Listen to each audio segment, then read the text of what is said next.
byonna mbyogera kati bino byonna njogera bino byonna nga bakotanyi bange lyentebe enjereere sezi manya gange nzere Brand Kiberu omusinza nnyo ate olw'olunaku luno ate omulabirizi lwatuwadde obadde ku kitanda tuleme okuddiriranga mukola obulungi kubanga ebiro bwe birituuka tulikungula nga tetuzirise. Abagalatiya essula 6 oluliri olw'omwenda. Zabuli nga bwe yawandiikibwa Dawudi essula 27 oluliri olusooka okutuuka ku lwomukaaga. Tugamba bwe luti. Mukama gwe musana gwange n'obulokozi bwange, bwe naatyanga y'ani? Mukama ge maanyi g'obulamu bwange, anaakankanyanga y'ani? Abakola obubi bwe bannumba okulya omubiri gwange, be balabe bange era abankyawa ne beesittala ne bagwa. Newankubadde ng'eggye lisiisidde okunnwanyisa, omutima gwange teguutyenga. Newankubadde ng'entalo zimbaddeko, era ne mu zonna gumanga omwoyo. Ekigambo kimu kisabye Mukama, kye naanoonyanga, okutuulanga mu nnyumba ya Mukama ennaku zonna ez'obulamu bwange. Okutunuuliranga obulungi bwa Mukama, n'okubuuzanga mu yeekaalu ye. Kubanga ku lunaku olw'okunakuwala, alinkuuma mu kyama mu nnyumba ye. Awakwekerwa mu weema ye, w'alinkisiza, alinnyimusa kuraazi. Ne kaakano omutwe gwange gunaayimusibwa ku balabe bange abanneetoolodde. Era n'awaayo mu weema ye ssaddaaka ez'okusanyuka. Naayimbanga weewaawo naayimba okutendereza Mukama. Ekitiibwa kibe eri Kitaffe, n'eri Omwana, n'eri Omwoyo Omutukuvu, nga bwe kyali olubereberye, bwe kiri na kaakano, bwe kiriba, emirembe n'emirembe. Amiina. Kale mwebale nnyo P7. Oluyimba 3 lugamba bwe luti. Kwesiga Yesu Mukama, kwesiga wekka. Laba ntodde obulokozi bwabuwa. Kwesiga okunziggyako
Thank you very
Thank you.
Thank you very much, Brother 6.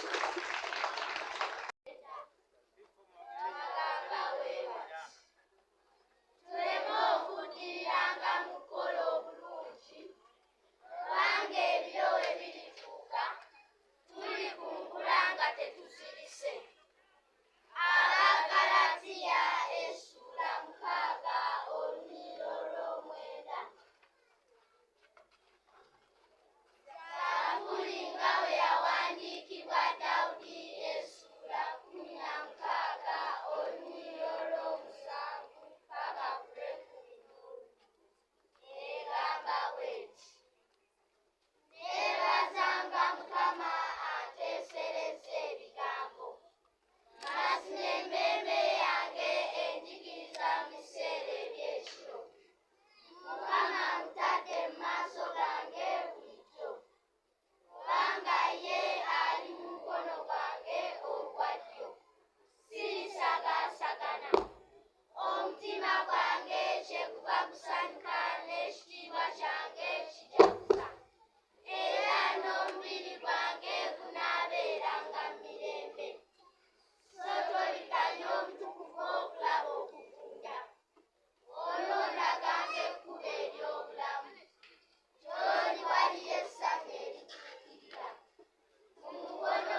mwebale nnyo, mwebalire ddala.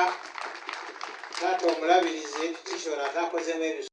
Twale emikono gyange okukuweerezanga, twale ebigere byange tambulirenga mu ggwe, twale eddoboozi lyange kugendereze Yesu, twala n'emimwa gyange gibulirenge enjiri, twala n'ebyendowooza ndowoozenga by'osiima, twala omutima gwange bulijjo gukumenga, twala ennina byonna, byonna ebyo si byange,